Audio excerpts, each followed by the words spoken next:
Hello friends, இன்றைக்கி நம்ம வந்து மட்டன் கிரேவி தான் பண்ண போகிறோம். முதல்ல நம்ம மட்டனை வந்து அலசி எடுத்துக்கலாம். 1/2 கிலோ மட்டன்.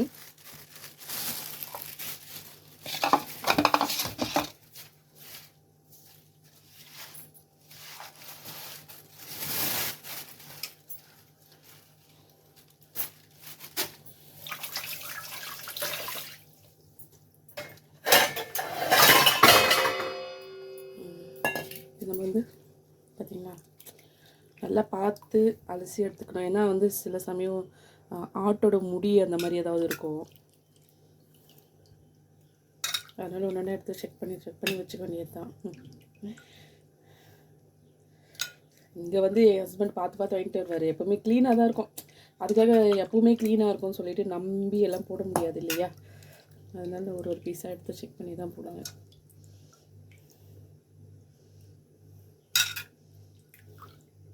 நல்லா இலை ஆட்டுக்கறியாக வாங்கிட்டு வந்திருக்காரு. அவர் எப்போவுமே தேடி கண்டுபிடிச்சி வாங்கிட்டு வருவார். எங்கே ஃப்ரெஷ்ஷாக கிடைக்கும் அப்படின்னு சொல்லிட்டு.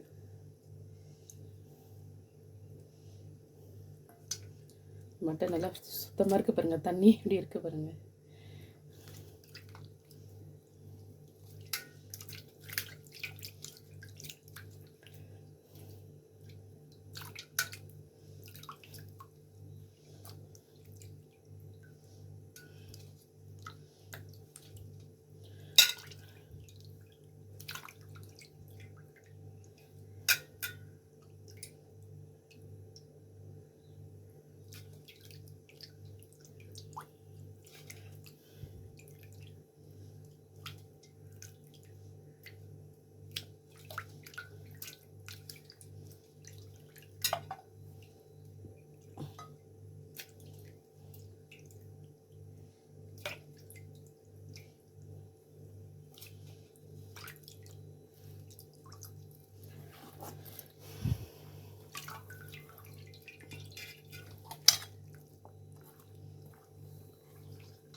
தண்ணியெல்லாம் எடுத்தாச்சு.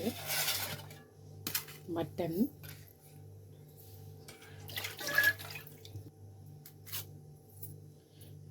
இப்போ வந்து ஜார் எடுத்து வச்சுக்கலாம்.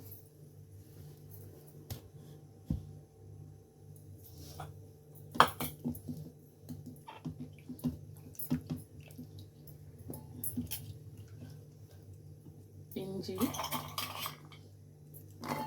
பூண்டு. இஞ்சி வந்து நறுக்கி போட்டுக்கோங்க, இல்லைன்னா நசுக்கி கூட போட்டுக்கலாம்.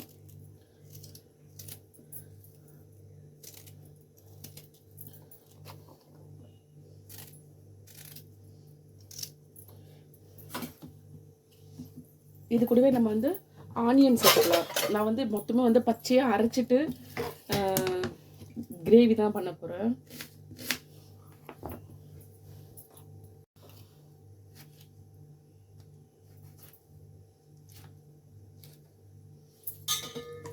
நான் வந்து சமைக்கும் போது வெங்காயம் தக்காளி எல்லாம் நிறைய போடுவேன். அதாவது எப்படின்னா தொக்கு மாதிரி இருக்கணும். அப்போ தான் என் பசங்களுக்கு வந்து ரொம்ப பிடிக்கும். தக்காளி அதிகமாக போட்டால் அது ஒரு வாசனை வரும் பார்த்தீங்களா, அந்த மாதிரி. இப்போ இது கூட நான் வந்து இந்த பாருங்க, பெருசாக 3 வெங்காயம், 2 பெருசு 2 சின்னது, அதனால 4 வெங்காயமாக இருக்குது. பெருசாக தான் நீங்கள் 3 போட்டாலே போதும். இதை வந்து நல்லா அரைச்சிக்கலாம். அரைச்சிட்டு அதுக்கு முன்னாடி நம்ம இப்போ அடுப்பத்தை வச்சு குக்கரை வச்சிடலாம். குக்கர் அடுப்பில் வச்சுருக்கேன். குக்கர் சூடு ஏறத்துக்குள்ளே சாதம் பொங்குது. குக்கர் சூடு ஏறத்துக்குள்ளே நம்ம இதை வந்து அரைச்சி எடுத்துக்கலாம். அரைச்சாச்சு. இப்போ வந்து நல்லெண்ணெய் விட்டுக்கலாம். சங்கீத இழையே கணக்க இன்னும் இருக்க இன்னோ மயக்கம் என் வீட்டில் இரவு அங்கே இரவா இல்லை பகலா எனக்கும் மயக்கம். என்ன சூடாயிடுச்சு.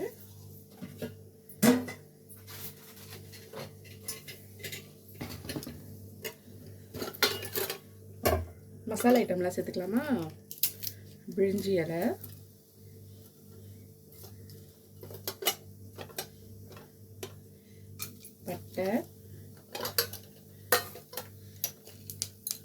கிராம்பு, சோம்பு.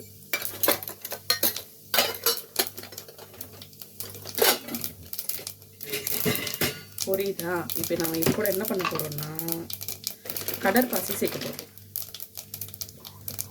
கல்பாசி, சாரி, கல்பாசி. தண்ணியில் அலசிடுறேன். அலசியாச்சு. என்ன தூசி ஈஸி இருந்தால் அதெல்லாம் போயிடுது பாருங்க. கடற்பாசி போட்டாச்சு. இப்போ இது கூடவே அரைச்சி வச்ச வெங்காயம் சேர்த்துக்கலாம்.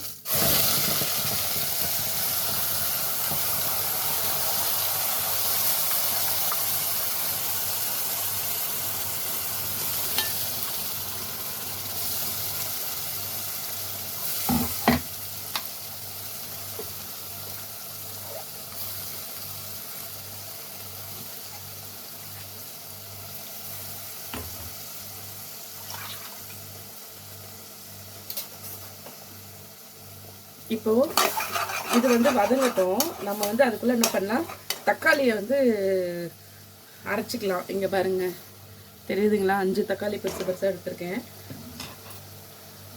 5 இல்லை 6 தக்காளி. நல்லா இதையும் நைஸாக வெங்காயம் அரைச்ச மாதிரி அரைச்சி எடுத்துக்கலாம்.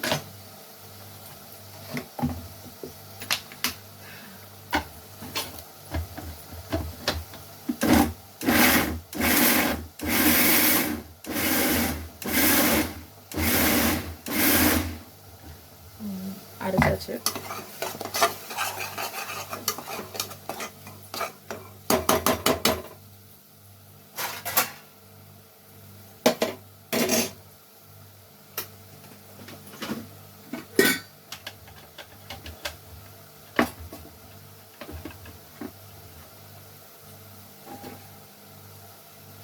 இது வந்து நல்லா லைட் ரெட்டிஷாக வரணும். அந்த அளவுக்கு நம்ம வந்து இதை வதக்கிட்டே இருக்கணும்.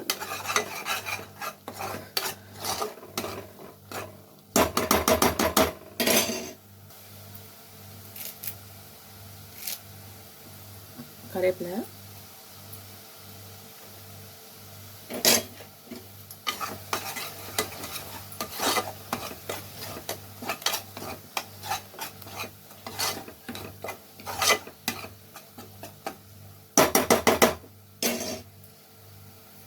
நான் உங்களுக்கு நெக்ஸ்ட் டைம் மட்டன் கிரேவி வந்து மண்பானையில் எப்படி செய்யறதுன்னு நான் சொல்லித்தரேன். ஆக்சுவலாக இன்றைக்கி வந்து ஹஸ்பண்ட் வந்து ஃபஸ்ட்டு வெளியே போனார், வரலன்னு சொன்னார். இப்போ வந்து ஃபோன் பண்ணி நான் போகிற வேலை கேன்சல் ஆகிடுச்சு, திரும்ப வந்துட்டுருக்கேன் அப்படின்னாரு. சரி, அவசரமாக செய்யணும் இல்லையா, 1/2 ஹவருக்குள்ளே முடிக்கணும். அதனால தான் குக்கர் எடுத்திருக்கேன். இல்லைனா வந்து நான் எப்போவுமே மண்பானையில் தான் செய்வேன் நான்வெஜ் அப்படின்னா. அவசரமாக செய்யும்போது வேறு வழி இல்லை, குக்கரில் தான் செஞ்சாகணும்.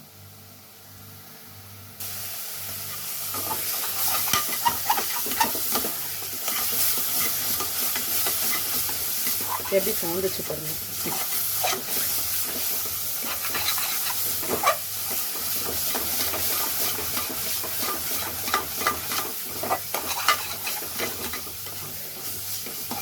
நல்லா எல்லாம் ஒன்று சேர்ந்து வருது பார்த்தீங்களா? இப்போ நம்ம வந்து தக்காளி சேர்த்துக்கலாம்.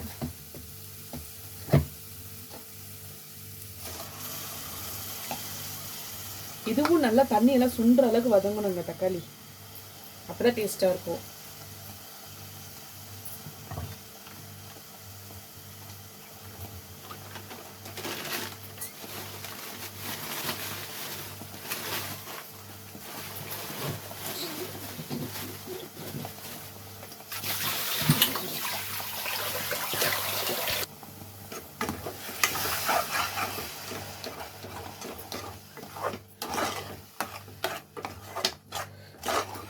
இது வந்து நம்ம பச்சையை அரைச்சி ஊற்றுறதுனால அந்த பச்சை வாசனை போகிற அளவுக்கு நல்லா வதங்கினா தான் டேஸ்ட்டாக இருக்கும்.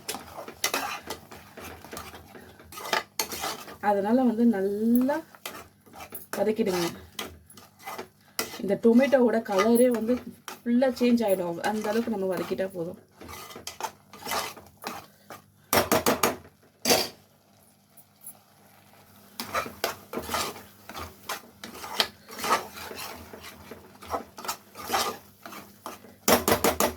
இன்னும் கொஞ்சம் வதங்கணும், தண்ணியெல்லாம் சுண்டுற அளவுக்கு.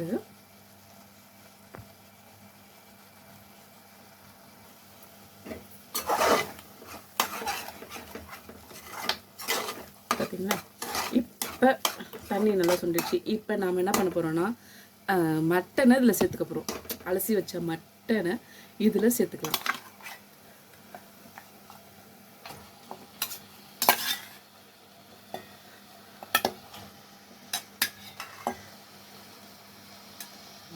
பார்த்தீங்களா? நம்ம எவ்வளோ தண்ணி வடிச்சோம் அப்போட தண்ணி அடியில் இருக்கு.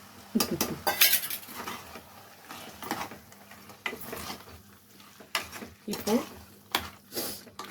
இதுக்குள்ள நம்ம உப்பு லைட்டாக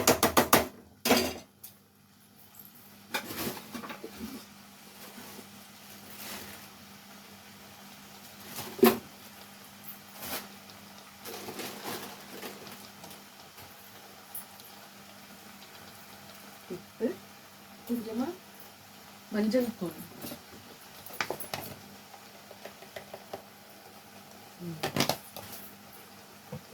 கொஞ்சம் என்ன பண்ணுறோம், இதை வந்து நல்லா வதக்கணும். ஏன்னா வந்து மட்டன் வந்து வேக லேட் ஆகும். நம்ம வதக்கிட்டோம்னா சீக்கிரமாக வெந்துடும்.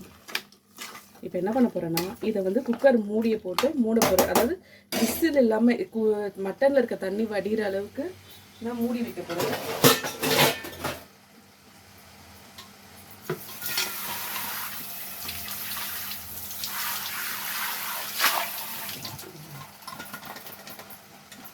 சும்மா இப்படி லேசாக அப்படி வச்சுட்டா போதும்.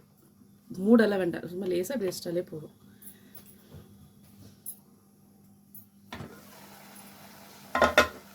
தண்ணி தெரியுதுங்களா? பாருங்க, எல்லாம் மட்டனில் இருக்க தண்ணி தான் அப்படியே வடியுது பாருங்க. தலை கொதிக்குது. இன்னும் கொஞ்சம் நேரம் மூடி வைக்கலாம்.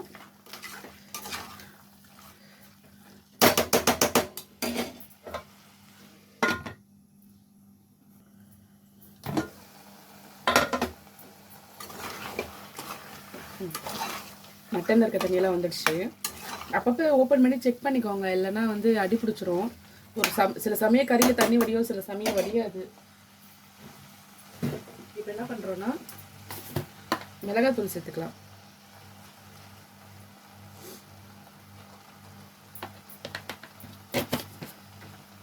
ரெண்டு ஸ்பூன் போட்டிருக்கேன். இது வந்து வீட்டில் குழம்பு மிளகாய் தூள். ஓகேங்களா? இப்போ வந்து இது நல்லா ஒரு செகண்ட் கிளறிட்டு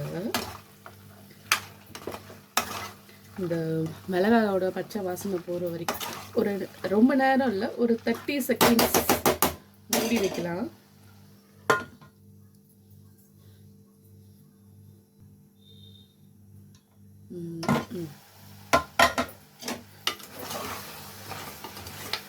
இப்போ என்ன பண்ண போகிறோம்னா பார்த்தீங்களா, எல்லா மசாலா ஒன்று சேர்ந்து வந்துடுச்சு பார்த்தீங்களா. இப்போ வந்து தண்ணி, இது வந்து நான் ரைஸுக்காக பண்ணுறேன். அதனால் வந்து ரொம்ப தண்ணியாகவும் இருக்கக்கூடாது, ரொம்ப கெட்டியாகவும் இருக்கக்கூடாது, மீடியமாக இருக்கணும். ஓகேங்களா?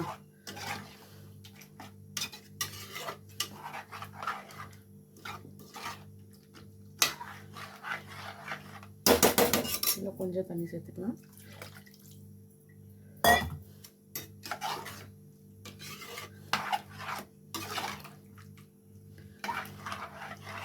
நம்ம இதை மூடி வச்சுருவோம். மூடிட்டு 2 விசில் விடுவோம் கரெக்டாக. மூடிட்டேன். இப்போ என்ன பண்ணுறேன், இதை பாருங்கள், இங்கே வந்து ஆவி வெளியே வரணும். சில சமயம் நீங்கள் வெளியே வர்றதுக்கு முன்னாடி இப்போ விசில் தம் போட்டிங்கன்னா அது வந்து குக்கர் ஒர்க் ஆகலைன்னு எப்படி தெரியும்? ஏதாவது அடைப்பு இருந்துச்சுன்னா டம்முன்னு அடிச்சிடும். அது பாருங்க, ஆவி வருதா? தெரியுதுங்களா? தெரியுதா இல்லையா? எனக்கு தெரியுது, லைட்டாக வருது. சரி, ஓகே. இப்போ நான் வந்து விசில் போடுறேன். கரெக்டாக 2 விசில் வரணும். ஓகேங்களா? வந்ததுக்கப்புறம் ஸ்டவ் ஆஃப் பண்ணிடலாம். குக்கரில் போட்டதுக்கப்புறம் தீ வந்து ரொம்ப கம்மி பண்ணுங்க. நீங்கள் ஃபுல் தீ வச்சிங்க அப்படின்னா அது எப்படி என்ன ஆகுனா சீக்கிரமாக விசில் வந்துடும், மட்டன் வேகாது. நீங்கள் அதாவது ரொம்ப கம்மியாகவும் வைக்கக்கூடாது, வச்சிங்கன்னா ரொம்ப நேரம் வேகும். அப்புறம் அது வந்து அடியிலே தேங்கிறதுனால அடி பிடிக்கவும் வாய்ப்பு இருக்குது. மிதமான கரெக்டான ஃபுல்லாகவும் இல்லாமல் கம்மியாகவும் இல்லாமல் மீடியம் ஃப்ளேமில் வைக்கணும். ஓகேங்களா? 2 விசில் வரட்டும், வெயிட் பண்ணலாம்.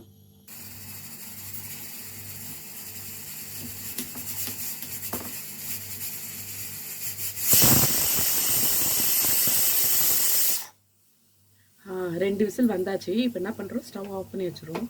தம் எடுக்க வேண்டாம், அப்படியே இருக்கட்டும்.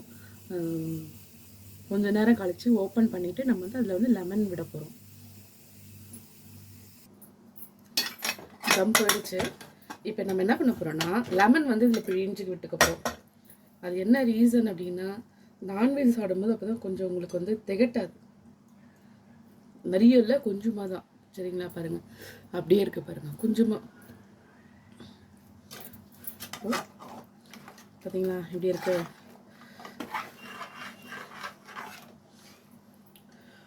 பாருங்க, கறி நல்லா வெந்திருக்கு பாருங்க.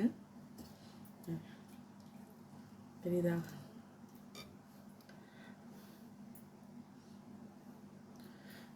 கறி நல்லா வெந்திருக்கு.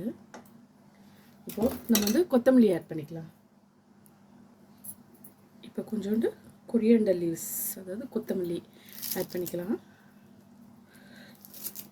அவ்வளோதாங்க, மட்டன் கிரேவி ரெடி.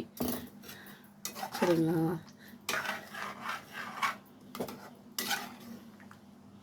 இதுவே நீங்கள் மண்பானையில் செய்கிறீங்க அப்படின்னா, இல்லை வெறும் பாத்திரத்தில் என்ன செய்கிறீங்க அப்படின்னா, மட்டன் வந்து தனியாக வேக வச்சு போடணும். ஏன்னா வந்து இப்படியே மசாலாவில் போட்டிங்கன்னா சீக்கிரம் வேகாது, ரொம்ப நேரம் ஆகும். அதனால் ஃபஸ்ட்டு தனியாக ஒரு பாத்திரத்தில் வச்சு வேக வச்சிட்டிங்கன்னா ஒரு பக்கம் மட்டன் வெந்துட்டுருக்கும், இன்னொரு பக்கம் நீங்கள் வந்து மசாலாலாம் ரெடி பண்ணி அப்புறம் அதை எடுத்து இதில் ஊற்றி ரெடி பண்ணிடலாம். ஓகேங்களா? ரெடி, வாங்க சாப்பிடலாம்.